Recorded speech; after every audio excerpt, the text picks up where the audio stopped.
Saint Ignatius of Loyola, born in 1491 in the Basque region of Spain, was the youngest son of a noble family. His early life was marked by aspirations of military glory and courtly service. Ignatius was deeply engaged in the pursuits of vanity, including his appearance and ambitions for status. His turning point came in 1521, when a cannonball severely injured him during a battle at Pamplona, fracturing his legs. This moment marked the beginning of a profound spiritual transformation that would change his life and the course of religious history. Conversion, 1491-1521. During his recovery at his family's castle in Loyola, Ignatius asked for his favorite books, romances of chivalry, but instead was given the lives of Christ and the saints. These readings stirred a spiritual awakening within him. He began to contemplate the lives of the saints with the same competitive spirit he once applied to knights, imagining himself surpassing them in acts of devotion. Yet, he soon realized that thoughts of vanity left him dry and dissatisfied, while contemplating a life devoted to Christ filled him with peace and joy. A mystical vision of the Virgin Mary and the Christ child deepened his conversion, as he felt a strong aversion to his past sins. This marked the completion of his inner transformation. Spiritual formation, 1522-1524. After his conversion, Ignatius abandoned his former life and set off on a pilgrimage to Montserrat, where he made a general confession and left behind his sword, exchanging his noble garments for a simple sackcloth.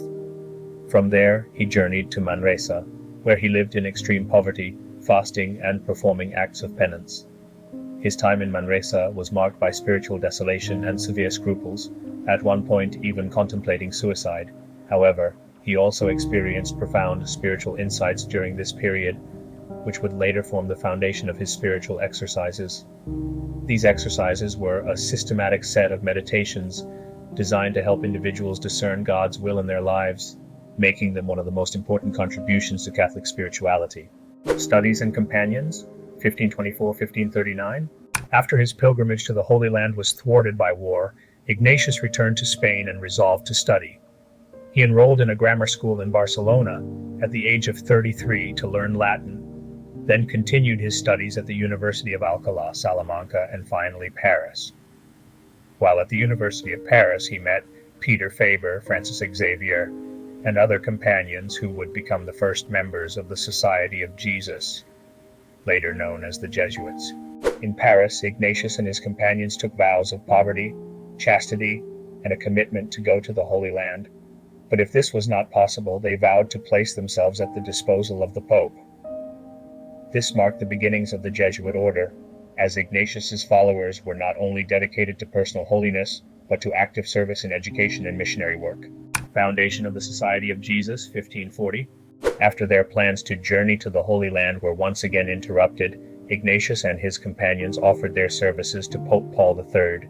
In 1540, with papal approval, the Society of Jesus was officially founded.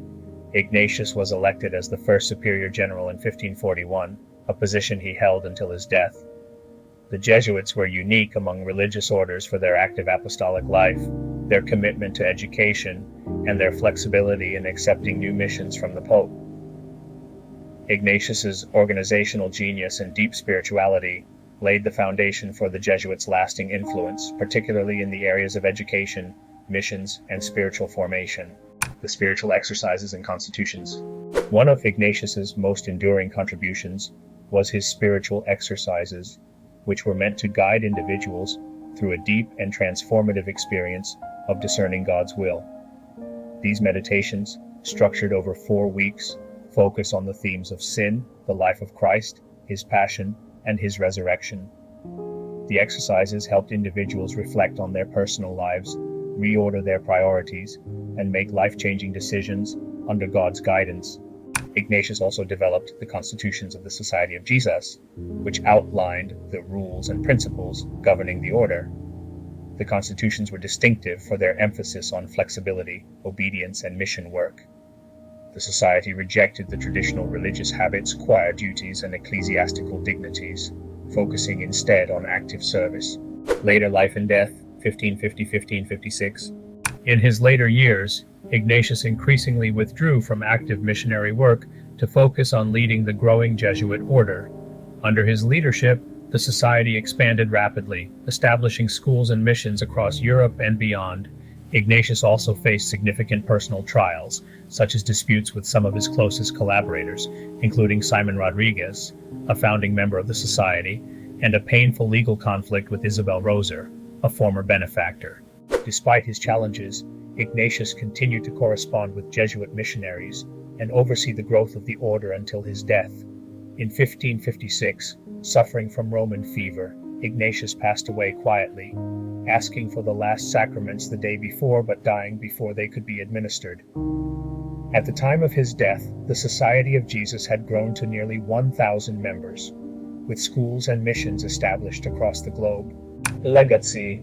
St. Ignatius of Loyola was canonized in 1622, alongside other great reformers of the Church, such as St. Francis Xavier and St. Teresa of Avila.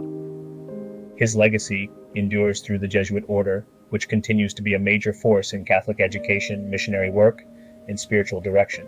His spiritual exercises remain a vital part of Christian spirituality, guiding countless people in discerning God's will and deepening their faith.